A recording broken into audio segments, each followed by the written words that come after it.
you so very, very much.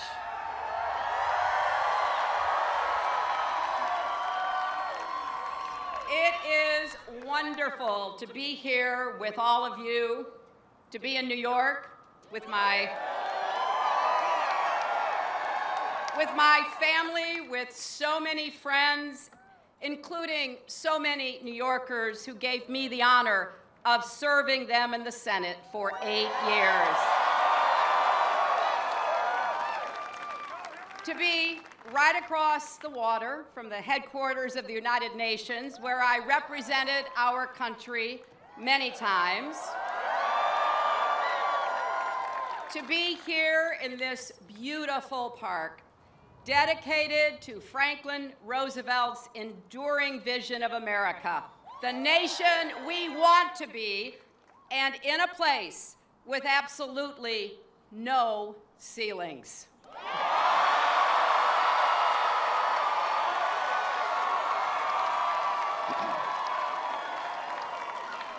You know, President Roosevelt's 4 freedoms are a testament to our nation's unmatched aspirations and a reminder of our unfinished work at home and abroad.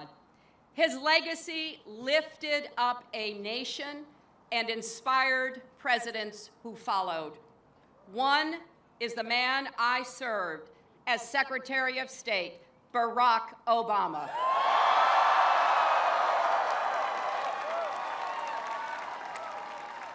And another is my husband, Bill Clinton.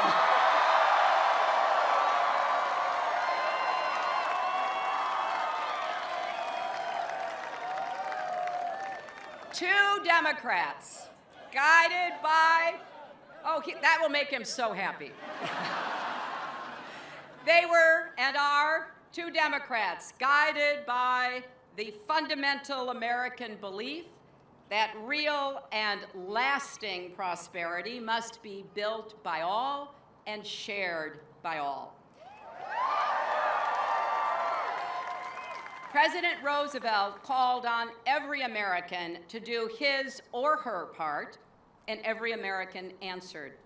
He said, "There's no mystery about what it takes to build a strong and prosperous America. Equality of opportunity, jobs for those who can work, security for those who need it, the ending of special privilege for the few, the preservation of civil liberties for all, a wider and constantly rising standard of living." That still sounds good to me. It's America's basic bargain. If you do your part, you ought to be able to get ahead. And when everybody does their part, America gets ahead too. That bargain inspired generations of families, including my own.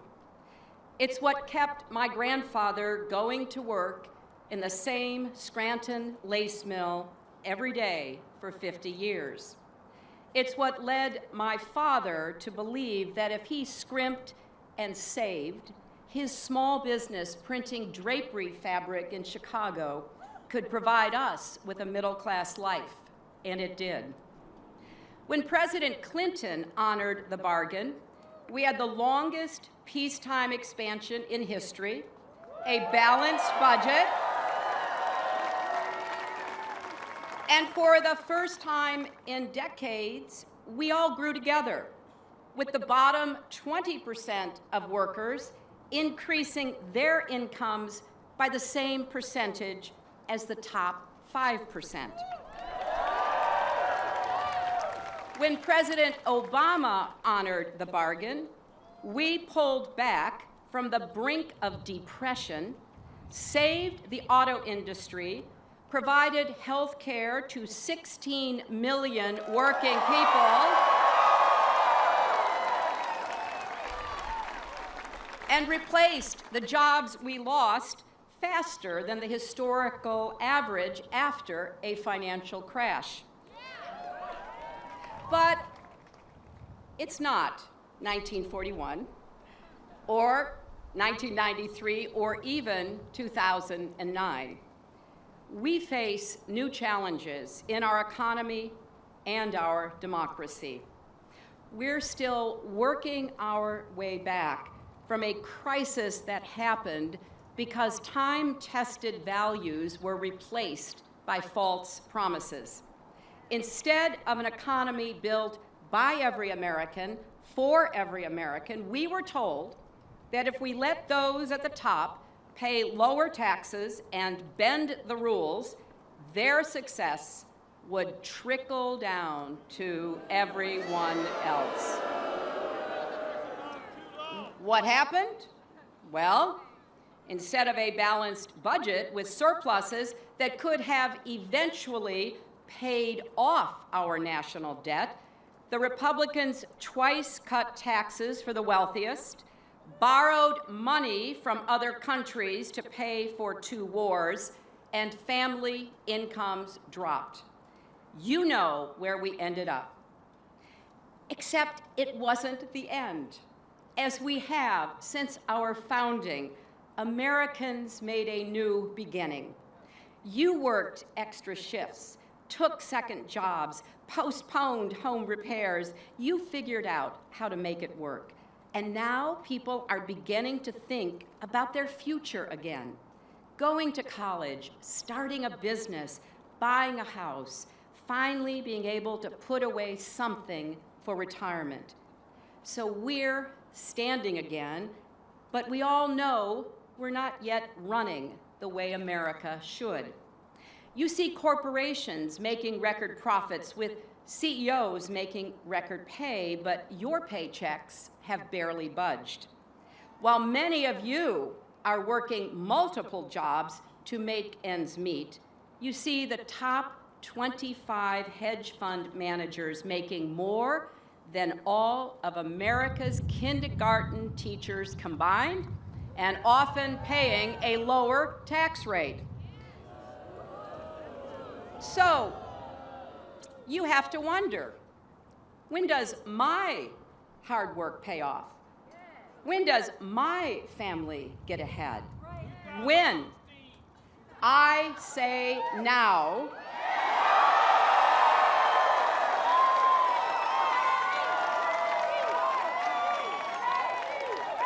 Prosperity can't be just for CEOs and hedge fund managers.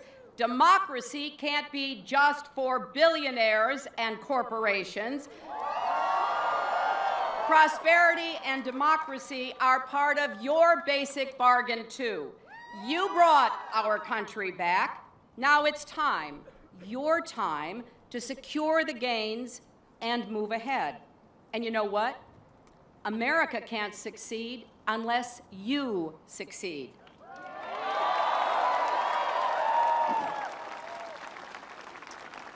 That is why I am running for President of the United States.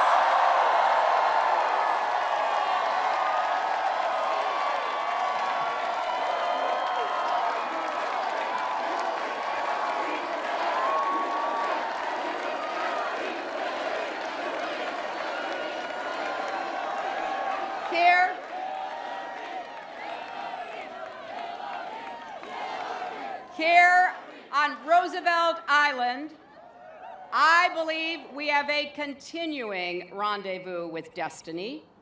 Each American and the country we cherish.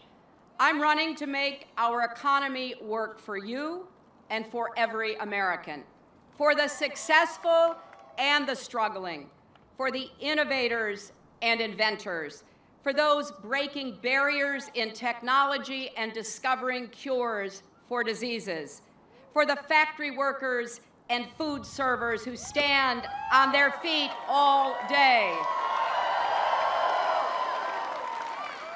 for the nurses who work the night shift, for the truckers who drive for hours and the farmers who feed us, for the veterans who served our country, for the small business owners who took a risk, for everyone who's ever been knocked down but refused to be knocked out.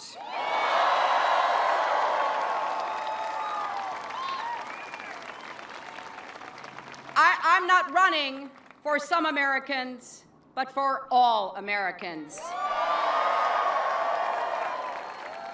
Our country's challenges didn't begin with the Great Recession, and they won't end with the recovery. For decades, Americans have been buffeted by powerful currents. Advances in technology and the rise of global trade have created whole new areas of economic activity and opened new markets for our exports, but they have also displaced jobs and undercut wages for millions of Americans. The financial industry and many multinational corporations have created huge wealth for a few by focusing too much on short-term profit and too little on long-term value, too much on complex trading schemes and stock buybacks, too little on investments in new businesses, jobs, and fair compensation. Our political system is so paralyzed by gridlock and dysfunction that most Americans have lost confidence that anything can actually get done. And they've lost trust in the ability of both government and big business to change course.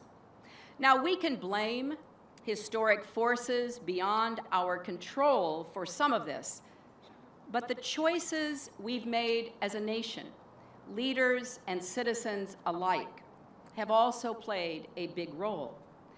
Our next president must work with Congress and every other willing partner across our entire country. And I will do just that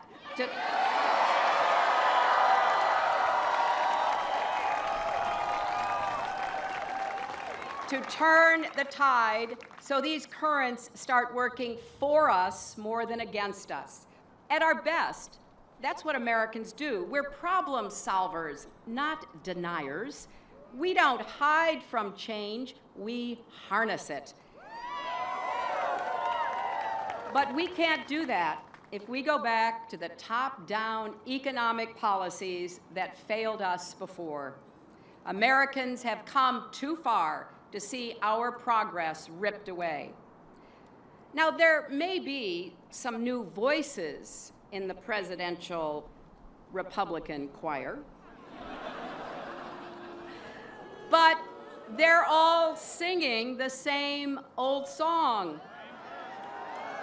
A song called Yesterday.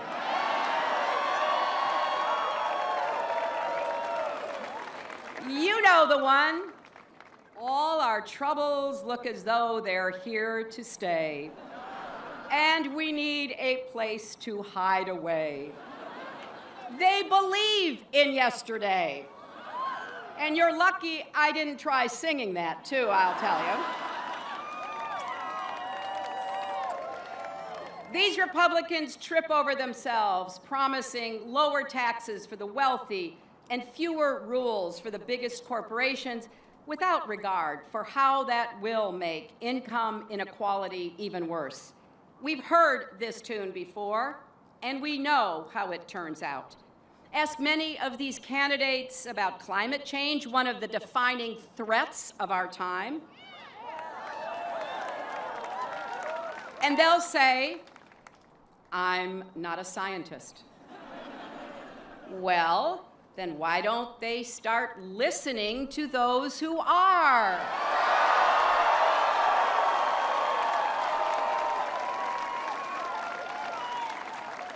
They pledge to wipe out tough rules on Wall Street rather than rein in the banks that are still too risky, courting future failures in a case that can only be considered mass amnesia. They want to take away health insurance from more than 16 million Americans without any credible alternative. They shame and blame women rather than respect our right to make our own reproductive health decisions.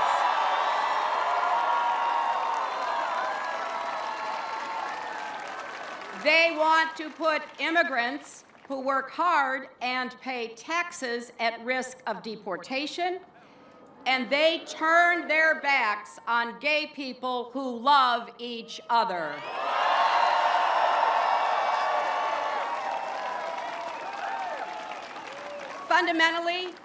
Fundamentally, they reject what it takes to build an inclusive economy.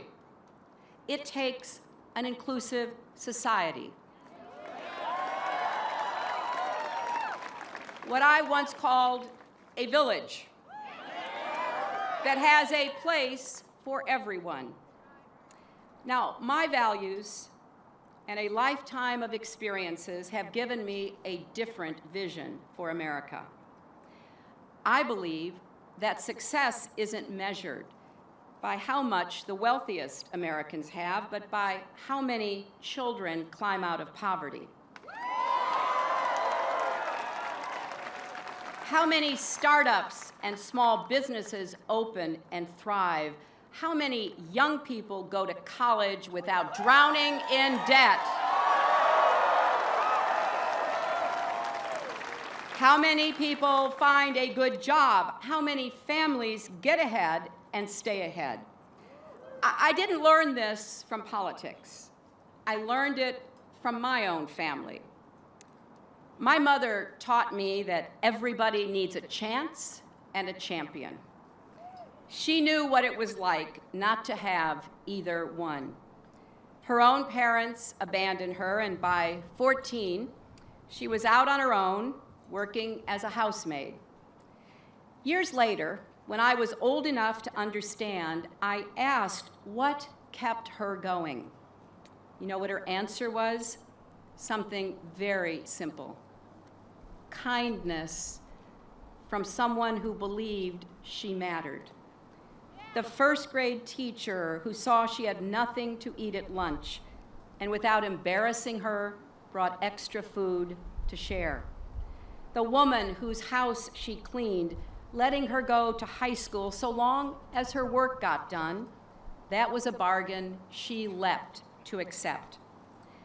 And because some people believed in her, she believed in me.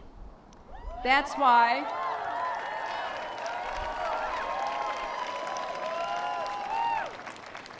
I believe with all my heart in America and in the potential of every American to meet every challenge, to be resilient no matter what the world throws at you, to solve the toughest problems. I believe we can do all these things because I've seen it happen.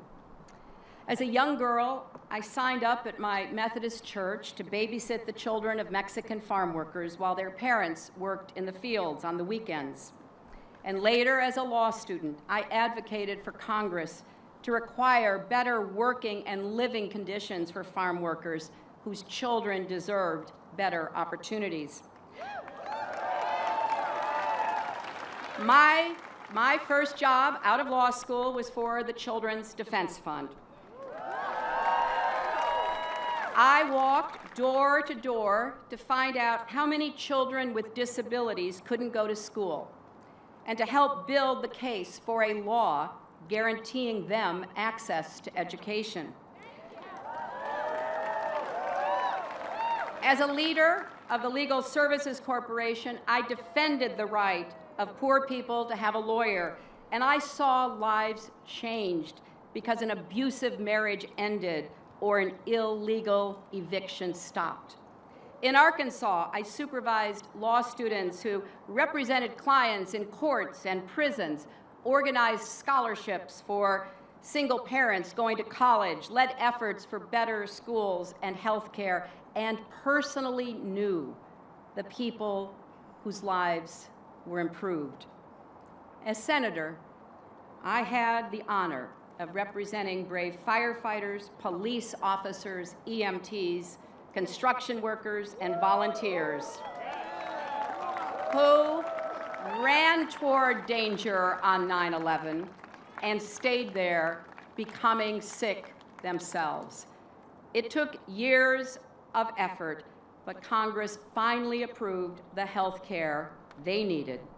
There are so many faces and stories that I carry with me of people who gave their best and then needed help themselves. Just weeks ago, I met another person like that, a single mom, juggling a job and classes at community college while raising 3 kids. She doesn't expect anything to come easy, but she did ask me what more can be done so it isn't quite so hard for families like hers. I want to be her champion and your champion.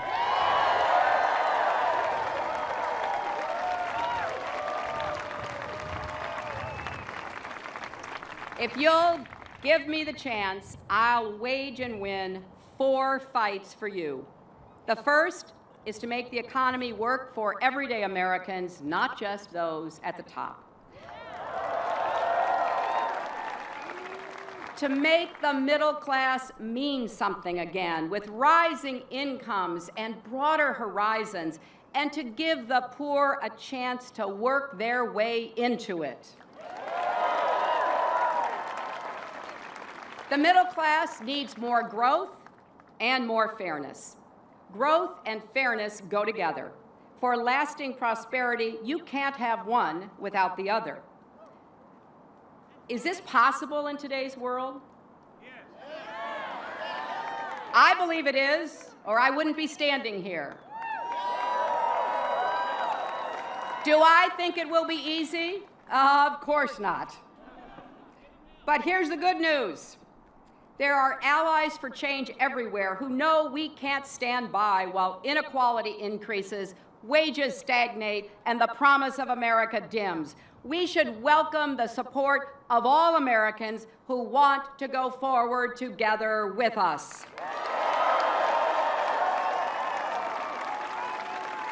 There are public officials who know Americans need a better deal, business leaders who want higher pay for employees, equal pay for women, and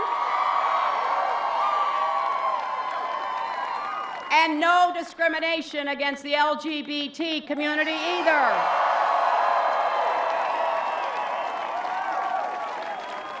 There are leaders of finance who want less short-term trading and more long-term investing. There are union leaders who are investing their own pension funds in putting people to work to build tomorrow's economy. We need everyone to come to the table and work with us. In the coming weeks, I'll propose specific policies to reward businesses who invest in long-term value rather than the quick buck, because that leads to higher growth for the economy, higher wages for workers, and yes, bigger profits. Everybody will have a better time. I will rewrite the tax code so it rewards hard work and investments here at home, not quick trades or stashing profits overseas.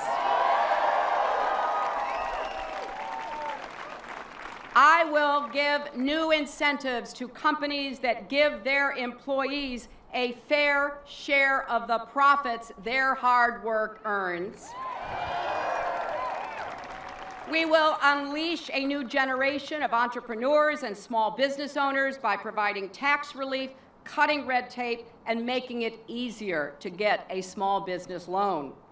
We will restore America to the cutting edge of innovation, science, and research by increasing both public and private investments. And we will make America the clean energy superpower of the 21st century. Developing renewable power, wind, solar, advanced biofuels, building cleaner power plants, smarter electric grids, greener buildings, using additional fees and royalties from fossil fuel extraction to protect the environment, and ease the transition for distressed communities to a more diverse and sustainable economic future, from coal country to Indian country, from small towns in the Mississippi Delta to the Rio Grande Valley to our inner cities. We have to help our fellow Americans. Now, this will create millions of jobs and countless new businesses and enable America to lead the global fight against climate change. We will also connect workers to their jobs and businesses. Customers will have a better chance to actually get where they need and get what they desire, with roads, railways, bridges, airports, ports, and broadband brought up to global standards for the 21st century. We will establish an infrastructure bank and sell bonds to pay for some of these improvements. Now, building an economy for tomorrow also requires investing in our most important asset, our people, beginning with our youngest. That's why I will propose that we make preschool and quality childcare available to every child in America.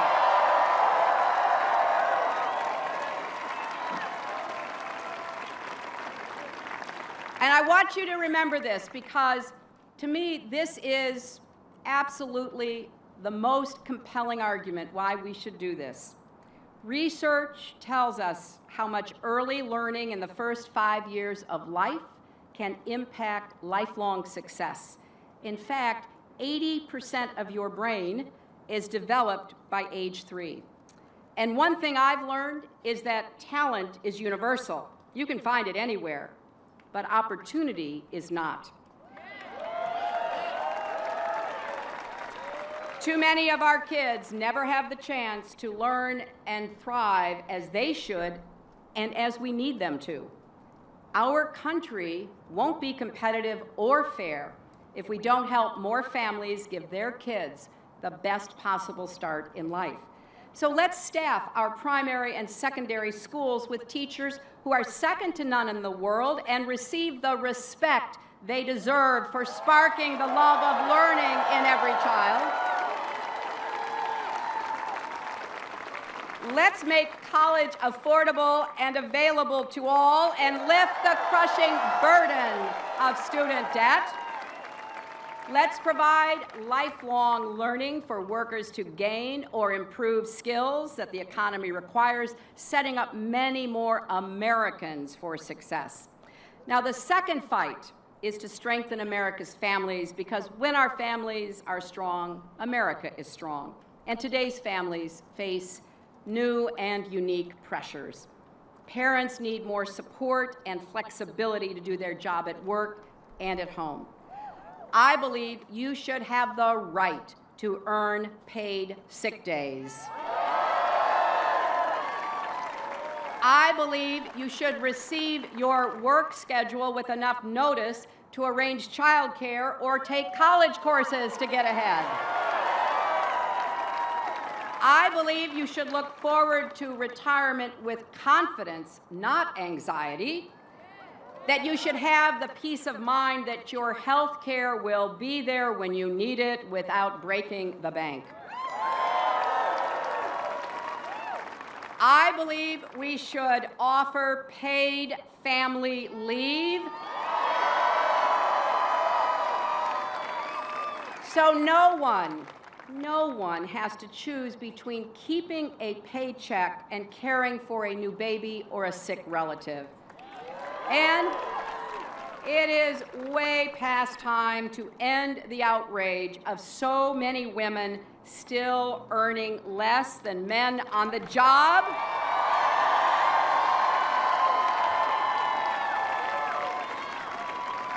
And women of color often making even less. This isn't a women's issue.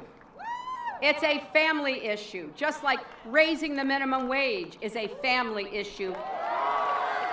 Expanding child care is a family issue. Declining marriage rates is a family issue. The unequal rates of incarceration is a family issue. Helping more people with an addiction or a mental health problem get help is a family issue. In America, every family should feel like they belong, so we should offer hardworking, law-abiding immigrant families a path to citizenship. Not second-class status. And we should ban discrimination against LGBT Americans and their families so they can live, learn, marry, and work just like everybody else. You know, America's diversity, our openness, our devotion to human rights and freedom is what's drawn so many to our shores, what's inspired people all over the world. I know, I've seen it with my own eyes. And these are also the qualities that prepare us well for the demands of a world that is more interconnected than ever before. So we have a third fight: to harness all of America's power, smarts, and values to maintain our leadership for peace, security, and prosperity. No other country on earth is better positioned to thrive in the 21st century. No other country is better equipped to meet traditional threats from countries like Russia, North Korea, and Iran, and to deal with the rise of new powers like China. No other country is better prepared to meet emerging threats from cyber attacks, transnational terror networks like ISIS, and diseases that spread across oceans and continents. As your president, I'll do whatever it takes to keep Americans safe.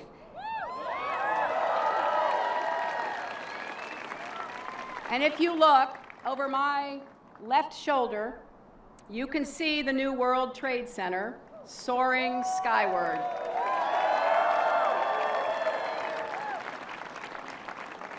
As a senator from New York, I dedicated myself to getting our city and state the help we needed to recover. And as a member of the Armed Services Committee, I worked to maintain the best trained, best equipped, strongest military, ready for today's threats and tomorrow's. And when our brave men and women come home from war or finish their service, I'll see to it that they get not just the thanks of a grateful nation, but the care and benefits they've earned.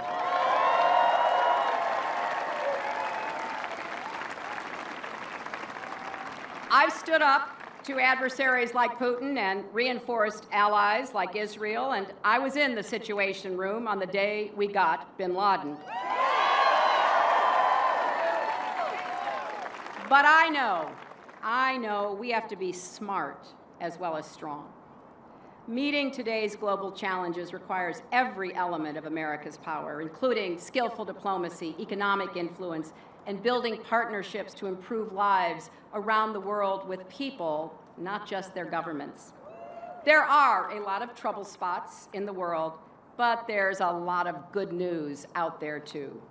I believe the future holds far more opportunities than threats if we exercise creative and confident leadership that enables us to shape global events rather than be shaped by them. And we all know that in order to be strong in the world, we first have to be strong at home. That's why we have to win the fourth fight: reforming our government and revitalizing our democracy so that it works for everyday Americans. We have to stop the endless flow of secret, unaccountable money that is distorting our elections, corrupting our political process, and drowning out the voices of our people. We need justices on the Supreme Court who will protect every citizen's right to vote rather than every corporation's right to buy elections. If necessary, I will support a constitutional amendment to undo the Supreme Court's decision in Citizens United.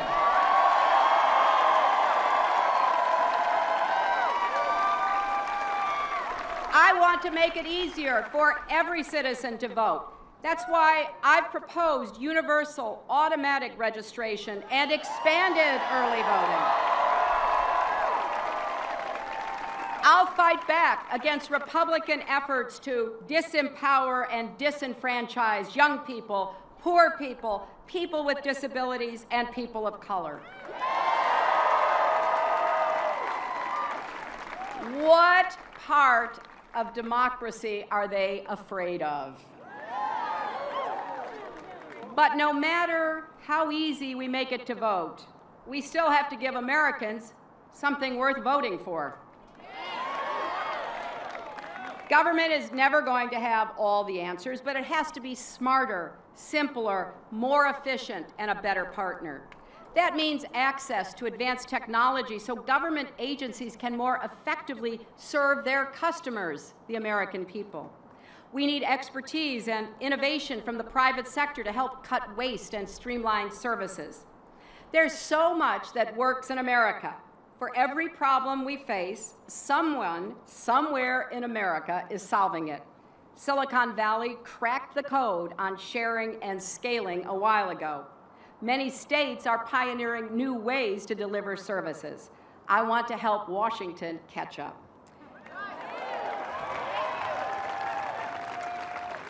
To do that, we need a political system that produces results by solving problems that hold us back, not one overwhelmed by extreme partisanship and inflexibility.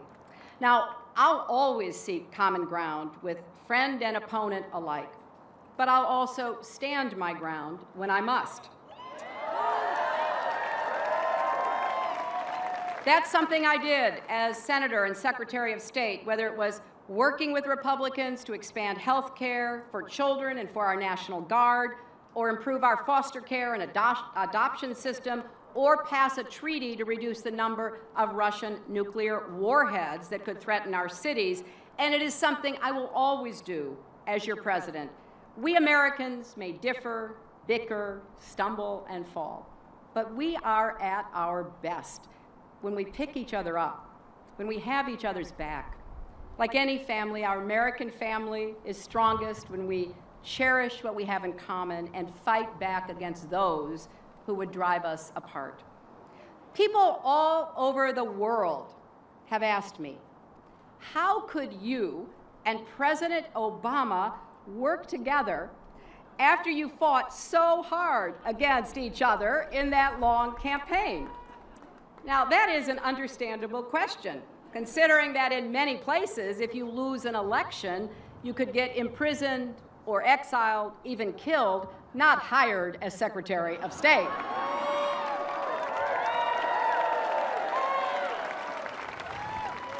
But President Obama asked me to serve, and I accepted because we both love our country.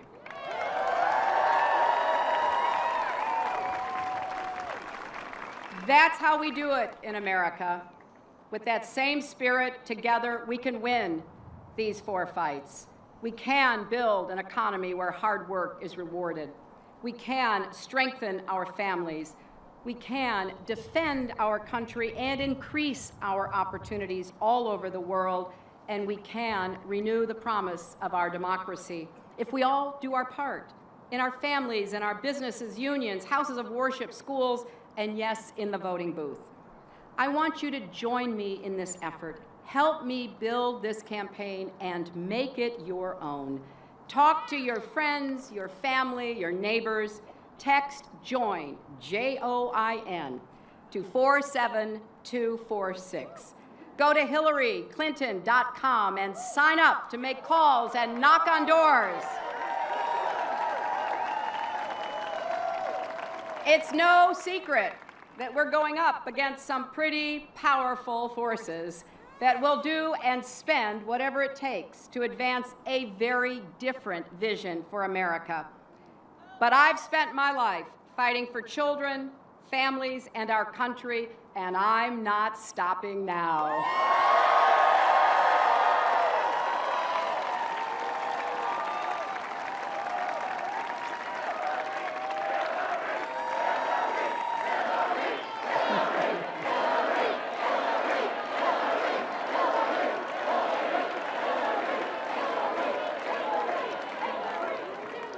Now, I know how hard this job is.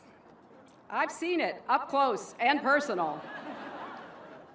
All our presidents come into office looking so vigorous, and then we watch their hair grow grayer and grayer. Well, I may not be the youngest candidate in this race, but I will be the youngest woman president in the history of the United States.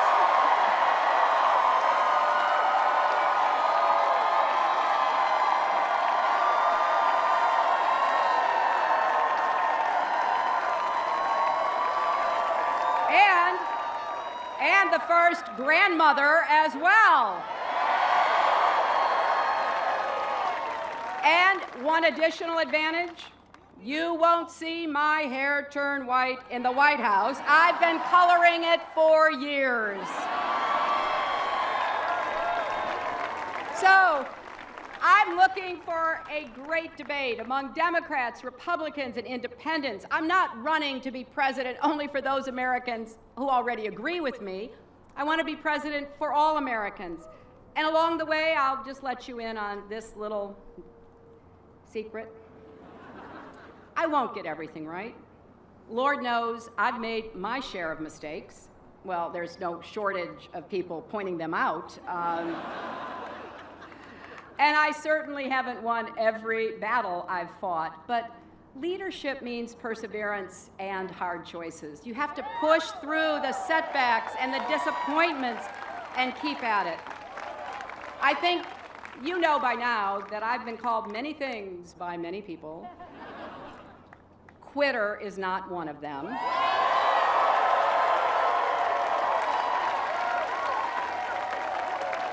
Like so much else in my life, I got this from my mother. When I was a girl, she never let me back down from any bully or barrier. In her later years, Mom lived with us, and she was still teaching me the same lessons. I'd come home from a hard day at the Senate or the State Department, sit down with her at the small table in our breakfast nook, and just let everything pour out. And she would remind me why we keep fighting, even when the odds are long and the opposition is fierce. I can still hear her saying, life's not about what happens to you. It's about what you do with what happens to you. So get back out there.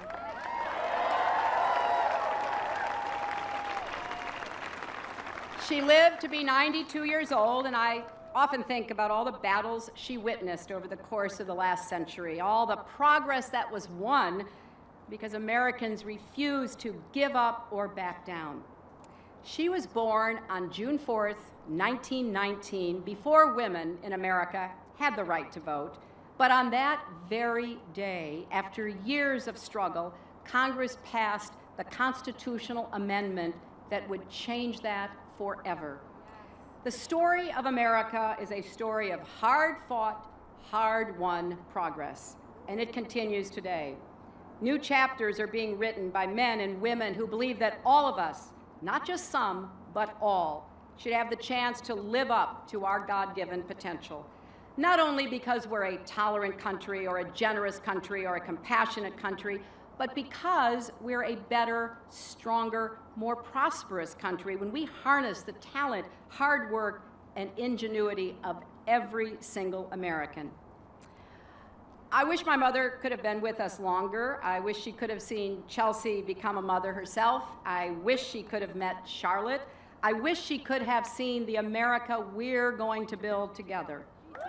An America where if you do your part, you reap the rewards, where we don't leave anyone out or anyone behind. An America where a father can tell his daughter, yes, you can be anything you want to be, even President of the United States. Thank you all. God bless you, and may God bless America.